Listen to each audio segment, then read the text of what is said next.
निर्धारण गरिएको छ। निर्धारित समयभित्र मान्य सदस्यहरूले आफ्नो भनाइ राख्न हुन अनुरोध गर्दछु। सर्वप्रथम मान्य श्री टेकबहादुर बस्नेत। सम्माननीय सभामुख महोदय, 2072 को भूकम्पका बेला जस्तो स्थानीय तहको संरचना नभएको भए यो विश्वव्यापी कोरोना महामारीमा हाम्रो हालत के हुन्थ्यो होला।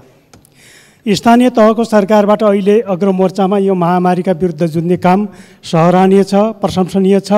यो मोर्चामा अहिले सुरक्षाकर्मी, स्वास्थ्यकर्मी सबैको महत्त्वपूर्ण योगदान छ। यो अवस्थामा भारत र तेस्रो मुलुकबाट आएका कामदारहरू स्थानीय सरकारले बनाएका क्वारेन्टाइनमा रहेको कतिपयको 14 दिन र कतिपयको 21 दिन भइसक्यो। PCR रिपोर्ट आएको छैन। स्वाब सङ्कलन गर्ने स्वास्थ्यकर्मीहरूको पनि अभाव छ। यो बेलामा कर्णालीमा 1000 भन्दा बढी सङ्क्रमित छन्, सल्यानमा 162 भन्दा बढी सङ्क्रमित छन्। यस्तो बेला समयमा रिपोर्ट पुग्ने गरी स्वास्थ्य परीक्षण गर्ने दायरा बढाइयोस्, स्वास्थ्य सङ्कलन गर्ने स्वास्थ्य कर्मीहरूको सङ्ख्या बढाइयोस्। स्वास्थ्य सामग्री प्रदेश मार्फत होइन, सिधै जिल्ला र स्थानीय तहमा। माननीय श्री डिला सङ्ग्रौला पन्त। सम्मान्य सभामुख महोदय, 10 अरबको अस्पष्ट र अधुरो हिसाब बुझाउन नपाउँदै चीनबाट फर्काएर खरिपाटी क्वारेन्टाइनमा राखिएका नागरिकबाट औषधि नखाई 74 लाखको बिल प्रकरण बाहिर। यो त अति हो सरकार। मोरङको मङ्गलबारेमा स्थानीयवासीले बनाएको अस्पताललाई कम्युनिस्टकरण गर्दै मदन भण्डारी अस्पताल तथा ट्रमा सेन्टर नामाकरण गरी ऐतिहासिकता र स्थानीय पहिचानलाई मेटाउन प्रदेश सरकार 1 नम्बर उद्धत देखिन्छ। स्थानीयलाई आन्दोलन उत्रिन बाध्य गरिन्छ। यो त अति हो सरकार। वैदेशिक रोजगार कल्याणकारी कोषबाटै श्रमिकको उद्धार गर्ने सर्वोच्च अदालतको आदेश आउँछ, तर केही देशले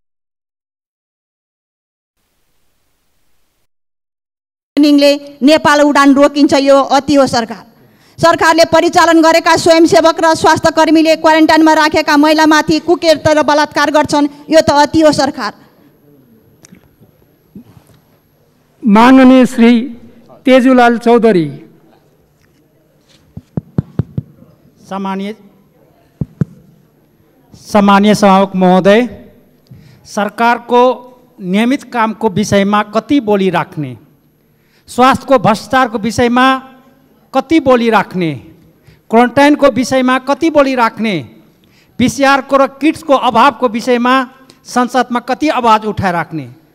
बोल्दा बोल्दा हामी थाकिसक्यो। अब अर्को विषयमा हामीले सरकारको पार्टीका व्यक्तिहरूले 2028 गते ज्येष्ठमा समुनाथ नगरपालिका वार्ड नम्बर 3 वडा अध्यक्ष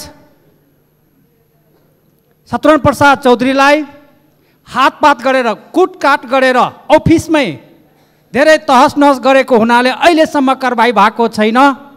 कारबाही गर्न म जोरदार माग गर्न चाहन्छु, किनभने सरकार पक्षका व्यक्तिहरूले त्यसमा व्यापक रूपमा वडा अध्यक्षलाई कुटेको, पिटेको र अफिसमै गएर। माननीय श्री थममाया थापा।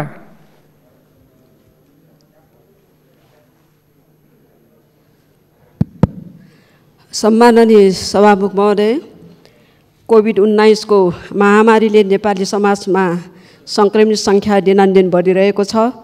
बाहिरबाट आउनेहरूलाई राखिएको क्वारेन्टाइनहरू व्यवस्थित हुन नसकेको, सुरक्षित नभएको घटनाहरूको समाचार आइरहेको छन्। खास गरी महिलाहरूलाई राखिने ठाउँ सुरक्षित नभएको, बलात्कारका दुःखद घटनाहरू भइरहेको खबरहरू आइरहेको छ। भर्खरै कैलालीको क्वारेन्टाइनमा एकजना महिला बलात्कारको शिकार हुनु परेको छ। म यस घटनाको घोर भर्त्सना गर्दै बलात्कारमा संलग्न अपराधीहरूलाई हदेसम्मको कडाभन्दा कडा कारवाही होस् भन्ने माग गर्न चाहन्छु। साथै क्वारेन्टाइनमा राख्दा महिलालाई छुट्टै राख्ने व्यवस्था गरियोस्। रेखदेख गर्ने स्वास्थ्यकर्मी, सुरक्षाकर्मी पनि महिलालाई नै राख्ने व्यवस्था गरियोस् भन्ने म माग गर्न चाहन्छु। साथै सरकारले असारको 1 गतेदेखि अनलाइन र दूरसञ्चार माध्यमबाट कक्षाहरू सञ्चालन गर्ने घोषणा गरेको छ र लाखौँ सङ्ख्यामा रहेको बहिराहरूलाई उनीहरूले बुझ्ने भाषामा शिक्षा दिने व्यवस्था। माननीय श्री दलबहादुर राणा।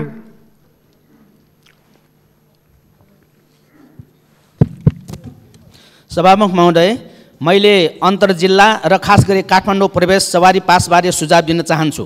अहिले स्थानीय तह 2वटा सिडिओ कार्यालय र गृह गरी बल्ल पास पाउने व्यवस्था छ, त्यसलाई परिवर्तन गर्नुपर्छ। त्यसको लागि सबै स्थानीय तह, जिल्ला प्रशासन र ट्राफिक कार्यालयमा पास कस्ताले पाउँछ त्यसको चेकलिस्ट पठाओस्। त्यसपछि निवेदकले आफू जाने ठाउँको स्थानीय तहको अनुमति, आफ्नो परिचय पत्र सहित जुन जिल्ला प्रशासनमा निवेदन दिन्छ त्यहीबाट चेकलिस्ट, परिचय पत्र र स्थानीय तहको पत्र हेरेर पास इस्यु गर्ने व्यवस्था मिलाओस्।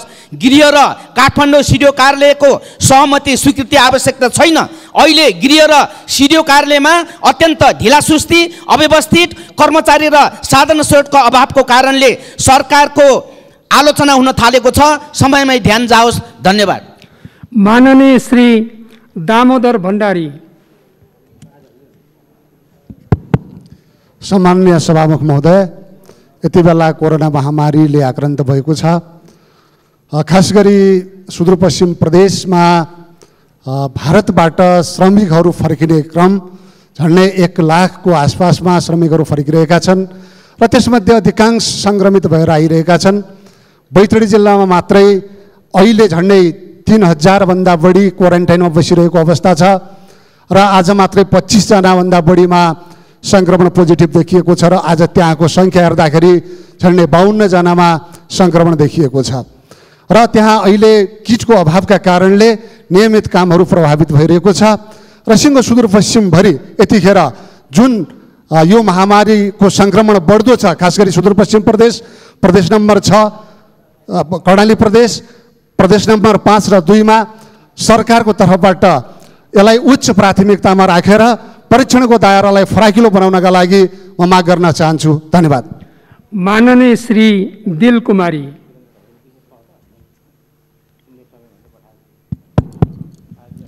सम्मानीय सभामुख महोदय, जेठ 24 गते रात्रि 8 बजे समाचार सुन्दाखेरि गङ्गामायाजीको पीडा सुनेको छु। गङ्गामायाको छोराको हत्या भएको छ। हत्या गर्ने दोषीलाई सजायको माग गर्दै अनसन बस्दै आएको छ। अनसन बसेको बेला गङ्गामायाको श्रीमानको मृत्यु भएको छ। सब अहिले हस्पिटलैमा छ। नेपाल सरकारबाट न्याय पाउँदैन, आशा पनि छैन। म अब अन्तर्राष्ट्रिय अदालत जान्छु। उहाँको हौसलाप्रति म सैल्युट गर्न चाहन्छु। सभामुख महोदयजी, म बुझ्न सकेको छैन। जनकपुर बम काण्डको आरोपी जेलमा छ, कैलाली घटनाको आरोपी जेलमा छ, तर गौर घटनाको आरोपीलाई कुन देवताको आशीर्वाद पाएको छ? अहिलेसम्म सदनदेखि सहरसम्म, गाउँदेखि कानुन न्यायालयसम्म सानमान फुर्ती देखाएर घुमिरहेको छ। सभामुख महोदयजी, गौर घटनाको सत्य तथ्यमाथि छानबिन गरी दोषीलाई कराभन्दा करा सजायको माग गर्दछु, सदन समक्ष माग गर्दछु। धन्यवाद। माननीय श्री दिलेन्द्र प्रसाद बडु।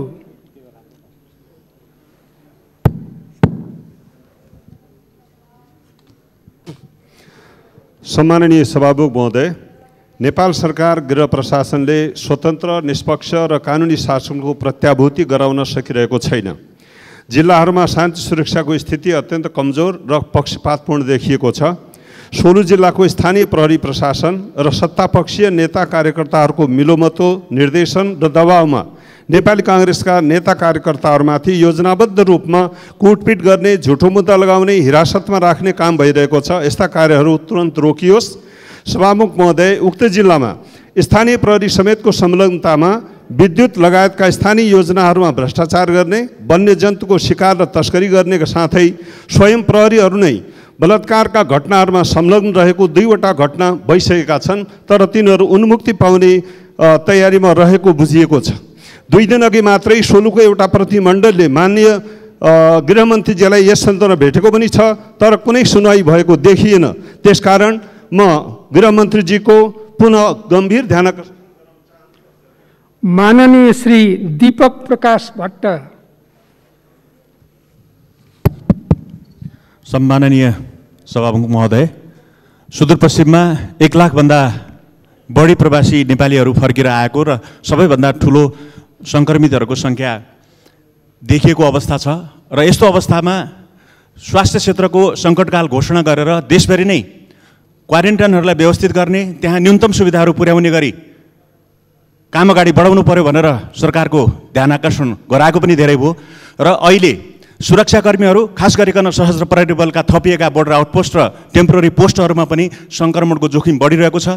उहाँहरूलाई अहिले मात्रै होइन सबै मौसममा त्यहाँ व्यवस्थित रूपमा बस्ने गरी तत्काल एउटा प्याकेज घोषणा गर्नुपर्ने र व्यवस्थापन गर्नुपर्ने काम पनि आएको म देखिरहेको छु र सुदूरपश्चिम प्रदेशभरिमा एउटा मात्रै PCR मेसिनले दिनमा 250 जनाको टेस्ट गर्ने अवस्था रहेकोले तुरुन्त PCR परीक्षणलाई दायरा बढाउनको लागि तुरुन्त यो काम अगाडि मेसिनहरू थप्नुपर्ने र स्वास्थ्यकर्मीहरू थप्नुपर्ने अवस्था रहेकोले सम्बन्धित मन्त्रालयको ध्यान आकर्षण गराउन चाहन्छु। धन्यवाद।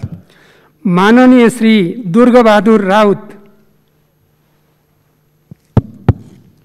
सम्माननीय सभामुख महोदय, शान्ति प्रक्रियाको 14 वर्ष ओभर भइसकेको छ। सत्य निरूपण तथा मेलमिलाप आयोग, बेपत्ता छानबिन आयोगका कामकाजहरू अहिलेसम्म हुन सकिरहेका छैनन्। जनयुद्ध, जनआन्दोलन र सङ्घीयता र यो प्रदेश प्राप्तिका आन्दोलनका क्रममा शहीद भएका शहीद परिवारको सम्मान भइरहेको छैन र त्यति बेला भएका घाइते अपाङ्गहरू आज पनि गृह मन्त्रालयसँग लडिराख्नुपर्ने बाध्यता पारिएको छ। आज चाहिँ गृह मन्त्रालयभित्र आफ्ना मागहरू राख्दा ती घाइते अपाङ्गहरू, आफ्ना अङ्गभङ्ग भएका मान्छेहरूलाई त्यो गेट प्रवेश निषेध गरिएको छ। यो कहिलेसम्म चाहिँ घाइते अपाङ्गले उपचार पाउनुको सट्टा उल्टो दुःख पाइरहेका छन्, यो कहिले अन्त हुन्छ र कुन मन्त्रालयले हेर्ने हो, यो पनि चाहिँ जान्न पाए हुन्थ्यो भन्ने मेरो माग छ। त्यही क्रममा द्वन्द्वकै क्रममा आफ्ना जागिर गुमाएका शिक्षकहरू। माननीय श्री देवप्रसाद गुरुङ। सम्मानीय सभामुखज्यू, लिम्पियाधुरा लगायतको अतिक्रमित भूमिको बारेमा यहाँ नेपालमा राष्ट्रिय बृहत एकता कायम भएको छ। सबै दलहरूको बिचमा संविधान संशोधन भएको छ। त्यसको लागि सबैप्रति हार्दिक आभार प्रकट गर्दै यो एकता निरन्तर रूपमा कायम रहोस् भन्ने कामना गर्न चाहन्छु। दोस्रो कुरा, भर्खरै छिमेकी मित्र राष्ट्र दुईटाको बिचमा चाहिँ भारत र चीनको बिचमा लद्दाखमा चाहिँ भिडन्त भएको समाचारहरू आइरहेको छ, हताहत भएको समाचारहरू आइरहेको छ र यसले यो रेन्जमा चाहिँ, यो हिमालयन रेन्जमा चाहिँ द्वन्द्व हुने हो कि भन्ने चिन्ता बढ्दै गइरहेको छ।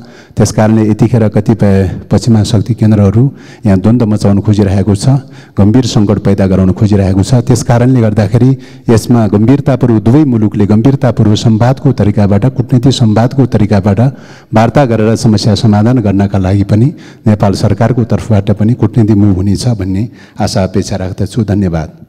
माननीय श्री धर्मशिला चापागाई। सभामुख महोदय, अहिले हामी यो कोरोना महामारीको अवस्थामा छौँ।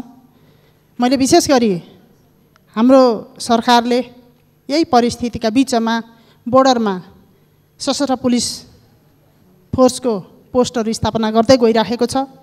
सर्लाहीको केही दिन अगाडिको एउटा घटना, त्यसै गरी झापाका विभिन्न ठाउँमा विभिन्न समय बिचका विभिन्न मितिहरूमा ती सशस्त्र प्रहरीका पोस्टहरूमाथि आक्रमण हुने, यतिसम्म कि त्यो हाम्रा सशस्त्र प्रहरीलाई घिसारेर चाहिँ पारीसम्म लाने स्थिति र गाउँले जनताहरूले बचाउनु परेको स्थितितर्फ सरकारको ध्यान गएको छ।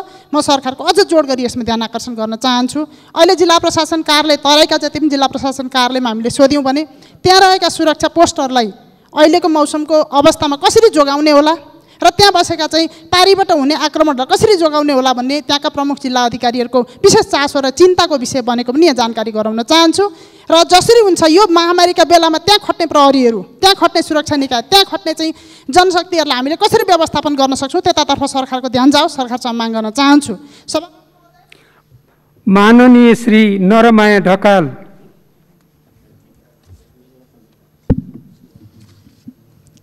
सम्माननीय सभामुख महोदय, यातना गृह जस्तो क्वारेन्टिनको अवस्थाबारे सरकारलाई थाहा छ कि छैन? धेरै कुरा त सम्माननीय प्रधानमन्त्रीज्यू र मन्त्रीज्यूहरूलाई थाहा नै हुँदैन। कोरोनाको सङ्क्रमणबाट जोगिन त्यही यातना गृह जस्तो क्वारेन्टिनमा बसेकी महिला बलात्कृत हुन्छे, यो कुरा पनि सरकारलाई थाहा छ कि छैन? सभामुख महोदय, महिलाहरूका लागि क्वारेन्टिनमा सुरक्षित स्थल कसरी बन्न सक्छ? सरकारले केही सोचेको छ? छाउपट्टिबाट जोगिएकी चेली क्वारेन्टिनमा बसेकाहरूबाट जोगिन गाह्रो भयो। यो कुरा पनि सम्माननीय सभामुख मार्फत सरकारलाई थाहा दिनुहुन अनुरोध गर्दछु। सभामुख महोदय, यसै त क्वारेन्टिनमा बसेकाहरूको PCR परीक्षणको रिपोर्ट त पानी, जहाज र रेल जस्तो नै भइहाल्यो। कहिले आउँछ न सरकारलाई थाहा छ न अरूलाई। कोरोना कहर सुरु भएपछि खरिद गरिएका स्वास्थ्य सामग्रीहरूको बारेमा पटक पटक गम्भीर प्रश्न उठेका छन्। त्यसको सम्बन्धित निकायबाट छानबिन गरी यथार्थ बाहिर आउनुपर्ने हो। तर सम्माननीय प्रधानमन्त्रीज्यू न्यायमूर्ति जस्तै भएर सबैलाई निर्दोष ठहर गरिदिनुहुन्छ। सभामुख महोदय, हामी सम्माननीय प्रधानमन्त्रीज्यू संसद र सिंहदरबारमा सक्रिय भएको हेर्न चाहन्छौँ, सुशासन र पारदर्शिताको विषयमा, न कि कार्य। माननीय श्री नारद मुनि राणा। सम्मानीय सभामुख महोदय, सुदूरपश्चिम प्रदेशमा जेठ महिनामा मात्रै 1,16,000 को सङ्ख्यामा भारतबाट हाम्रा नेपाली दाजुभाइहरू भित्रिएका छन्। तर त्यहाँ कोरोना परीक्षणको गति भनेको कछुवाको गतिमा छ।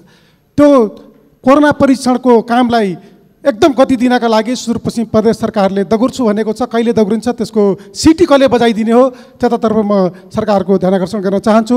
सम्मानीय सभामुख महोदय, महाकाली सन्धि असोज 4 2053 साल, आज 23 वर्ष भइसक्यो। हामीले महाकाली सन्धिको धारा 3 मा हामीले 10 वर्षमा दुवै देशको सहमतिमा या कुनै एउटा पक्षले चाहेमा हामीले पुनरावलोकन गर्न सकिने भन्ने व्यवस्था छ सभामुख महोदय। तर आज 23 वर्ष भइसक्यो, हामीले 10 वर्षमा पुनरावलोकन गर्ने भन्ने विषय अहिले उठेको छैन।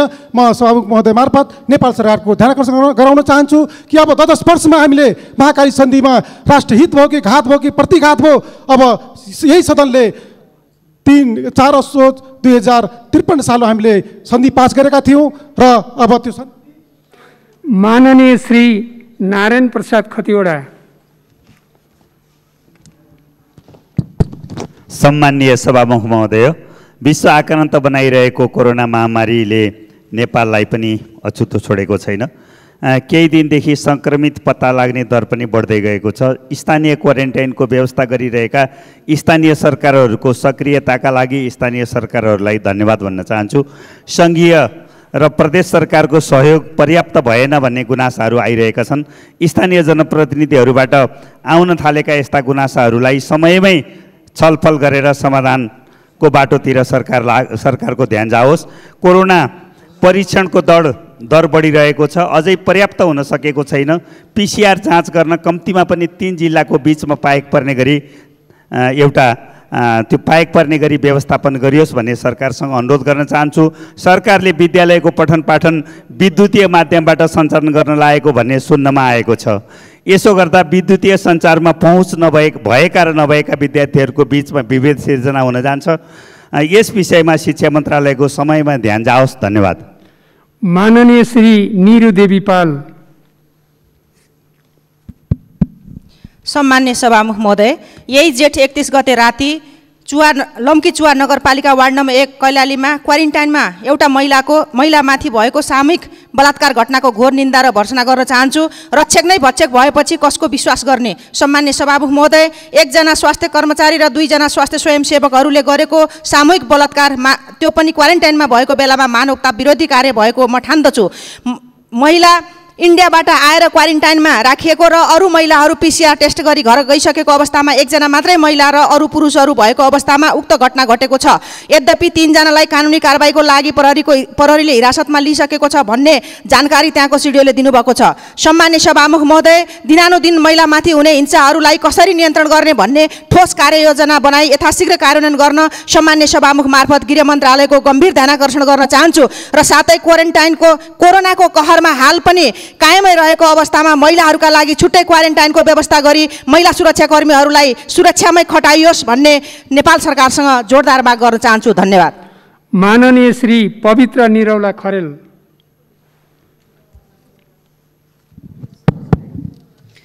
सम्मान्य सभामुख महोदय, सीमा सुरक्षामा खटिएका सुरक्षाकर्मीहरू आफै असुरक्षित रहेका छन्। अव्यवस्थित अस्थायी पोस्ट भएका कारण बर्सातको याममा पानी नछेक्ने तिरपाल च्यातिएका भएका कारणले गर्दाखेरि अत्यन्तै समस्या भएको छ र वर्षाको याममा विषालु सर्प र बिच्छीको टोकाइमा पर्ने समस्याहरू पनि रहेका छन् भने व्यवस्थित बसोबास नभएको कारणले गर्दाखेरि अत्यन्तै समस्या रहेको छ र त्यस्ता ठाउँहरूमा व्यवस्थित बसोबासको व्यवस्था मिलाउनका लागि म सम्बन्धित मन्त्रालयको ध्यान आकर्षण गर्न चाहन्छु। यसका साथसाथै तिनै क्षेत्रमा सुरक्षाकर्मीहरूको लागि चाहिँ यातायातको असुविधा रहेको छ र यातायातको साधनको सुविधाको व्यवस्था गर्नका लागि पनि म सम्बन्धित मन्त्रालयको गम्भीर ध्यान आकर्षण गर्न चाहन्छु। र यसका साथै भर्खरै मात्रै कैलालीको लम्कीमा भएको महिलामाथिको जुन बलात्कारको घटना छ, महिला कहीँ सुरक्षित रहेको कुराहरू छैन। अब त बिरामी भएर क्वारेन्टाइनमा बस्दा समेत पनि बलत्कृत हुनु परेको यस्तो समस्याहरू रहेका छन् र यस्ता जघन्य अपराधका अपराधीहरूलाई कडाभन्दा कडा कारबाही गरिनुपर्छ भन्ने जोरदार माग गर्न चाहन्छु। र माननीय श्री पार्वता डीसी चौधरी।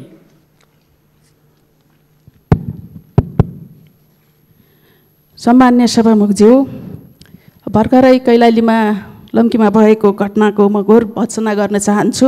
क्वारेन्टाइनमै महिलाहरू सुरक्षित हुँदैनन् भने अन्त कहाँ हुन्छन्। त्यसकारण यस्तो दर्दनाक घटनाप्रति सरकार गम्भीर होस्, ती अपराधीलाई कारबाही गरोस् भन्न चाहन्छु। सामान्य सभामुखज्यू, स्वास्थ्य मन्त्रालयले भर्खरै यो पिसिआर टेस्ट भनौँ यो उपचारको लागि यो सङ्क्रमितहरूलाई खोज तलास गर्नको लागि एकदम यो औषधि उपचारहरू मेसिनहरू खरिदको लागि टेन्डर आह्वान गरेको थियो र त्यो टेन्डर आह्वानमा 14वटा कम्पनीहरूले आह्वान गरेका थिए। त्यसमध्येमा 12औं नम्बरकोलाई उसले स्वीकृति दिएको भन्ने कुरा छ्यापछ्याप पत्र पत्रिकाहरूमा सारामा यसको विरोध भइरहेको छ, आइरहेको छ। यसरी त्यो 12औं नम्बरकोले 24 करोड 81 लाख रुपियाँ राखेको थियो भने त्योभन्दा अगाडिको 1 नम्बरमा 8 करोड 34 लाख रुपियाँमा हामी यो खरिद गर्छौँ भनेर यसरी राज्यको सम्पत्तिमाथि स्वास्थ्य मन्त्रालयले किन यसरी बर्मलुट गरिरहेको छ, यसको जवाब। माननीय श्री पूर्ण कुमारी सुवेदी। सामान्य सभामुख महोदय, कैलालीको क्वारेन्टाइनमा बिरामी महिलामाथि भएको बलात्कार निन्दनीय छ र यस्ता व्यभिचारीहरूलाई कडाभन्दा कडा कारबाही गरियोस् भन्न चाहन्छु। र अर्को कुरो सभामुख महोदय, मोटरसाइकलमा एकजना मात्र बस्ने नीति जुन सरकारले ल्याएको छ यो अलि व्यावहारिक भएन, किनकि कतिपय अफिसमा श्रीमान श्रीमती जानुपर्ने हुन्छ र कतिपय अवस्थामा बिरामी घरका परिवार बिरामी हुँदा लिएर हिँड्न पर्ने पनि हुन्छ। त्यसकारण यसलाई पुनर्विचार गरियोस् भन्न चाहन्छु। र अन्त्यमा उपभोक्ताहरूको अति आवश्यक सेवाका कार्यालयहरू अफिसहरू 2 शिफ्ट खोल्दा उपयुक्त नै छ, राम्रै हुन्छ। तर उपभोक्ताको भिडभाड नहुने अफिसहरू कार्यालयहरू 2 शिफ्ट नगर्दा पनि राम्रो हुन्छ भन्ने म सुझाव दिन चाहन्छु। र माननीय श्री प्रभु शाह। सम्माननीय सभामुख महोदय, नेपालको संविधानले कुनै पनि नेपाली नागरिकलाई नागरिकता प्राप्तिको अधिकारबाट वञ्चित गरिने छैन भनेको छ।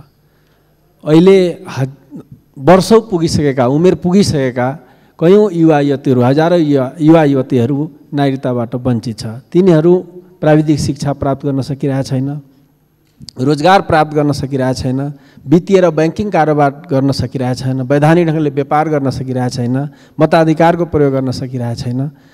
यसरी पीडित र जनसरकारको इस्युमा नेपाल सरकारले नागरिकता ऐन 2063लाई आवश्यक संशोधन गर्ने विधेयक संसदमा ल्यायो। आजभन्दा 2 वर्ष अगाडि यो विधेयक संसदीय समितिमा गएको छ। 2 वर्षदेखि के भइरहेको छ हामी जान्न चाहन्छौँ। नियमावलीमा यस्तो के व्यवस्था हो? संसदीय समितिमा जहिले सुकै पनि एउटा अधिवेशनभरि नै के अरे एउटा कार्यकालभरि नै त्यहाँ बस्ने हो कि अधिवेशन पटक पटक सकिसक्दा पनि यसको समाधान नहुने, यो विषय के कारणले अड्केको हामी यो सम्मानित सदनलाई जानकारी गराउन म आग्रह गर्न चाहन्छु। माननीय श्री प्रमिला राई।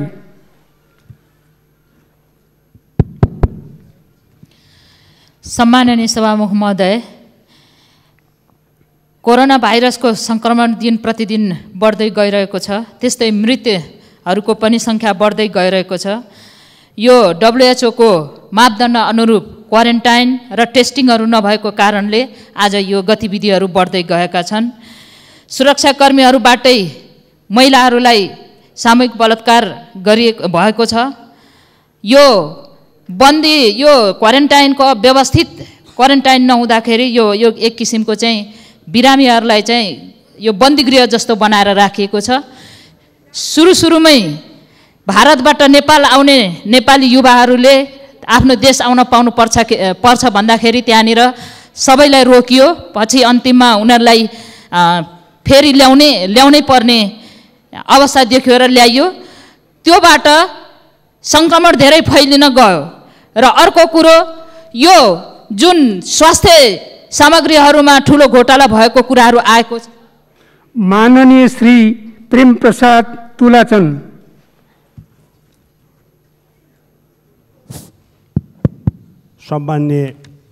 सम्मान्य सभामुख महोदय, कोभिड-19ले अहिलेसम्म मुस्ताङ जिल्लालाई छुन सकेको छैन र नेपाल सरकारको तर्फबाट पनि पटक पटक उपचारका सामग्रीहरू पुगेको छ र हिजो मात्रै चीन सरकारले पनि करोडौँको सामग्रीहरू मुस्ताङ भित्रिएको अवस्था चाहिँ छ र जनताहरू चिन्तित त अवश्य नै छन्। तैपनि सङ्घीय सरकारको प्रतिनिधि, प्रदेश सरकारका प्रतिनिधि र स्थानीय सरकारका गाउँपालिकाका अध्यक्षहरू सबै सक्रिय भएकै कारणले गर्दा त्यो सफल हुन पुगेको कुरा म यस सदनमा अवगत गराउन चाहन्छु। र यस्ता कुराहरू ठुला ठुला भाषण गरेर सरकारले यो गरेन ऊ गरेन भनेर दोष मात्रै लाउने यहाँ संसद सदस्य साथीहरूले कसरी त्यो मुस्ताङ जस्तो नमुना। माननीय श्री प्रेम सुवाल।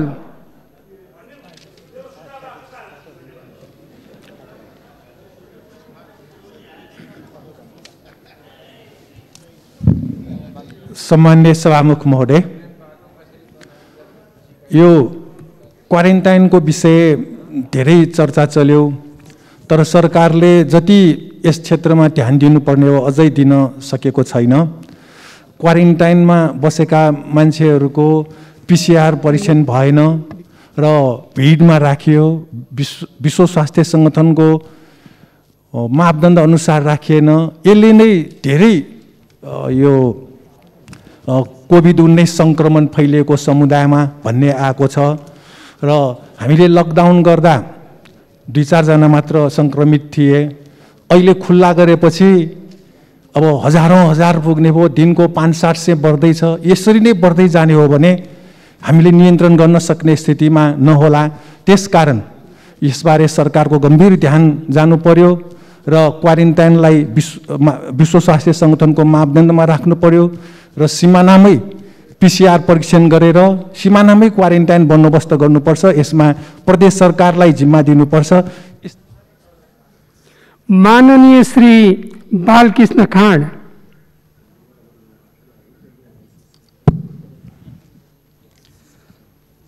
सम्माननीय सभामुख महोदय, यो कोरोना महामारी रोकथाम र नियन्त्रणका लागि सरकारले लामो समयसम्म लकडाउन गरेका थियो।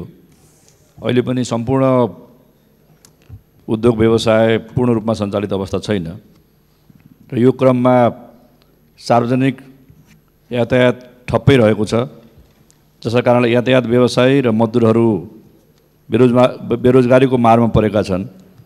त्यस्तै हवाई उड्डयन क्षेत्र पनि गम्भीर रूपमा प्रभावित भएको छ। यस क्षेत्रका व्यवसायी र श्रमिकहरूलाई राहतका लागि सरकारको ध्यान राख्ने गर्दछु। त्यस्तै असार 1 गतेबाट सरकारले भर्चुअल अनलाइनबाट क्लास सुरु गरेको छ, तर विद्यार्थीहरूले सबै तहका पाठ्यपुस्तकहरू सहजता साथ प्राप्त नगरेका कारणले पठन पाठनमा केही कठिनाइ भइरहेको छ। त्यही कारणले म सम्माननीय सभामुख मार्फत सम्बन्धित विभागीय मन्त्रालयलाई सबै क्षेत्रका सबै तहका मान्य सदस्यहरू, सुन्ने समयमा मान्य सदस्यहरूले बोल्ने क्रम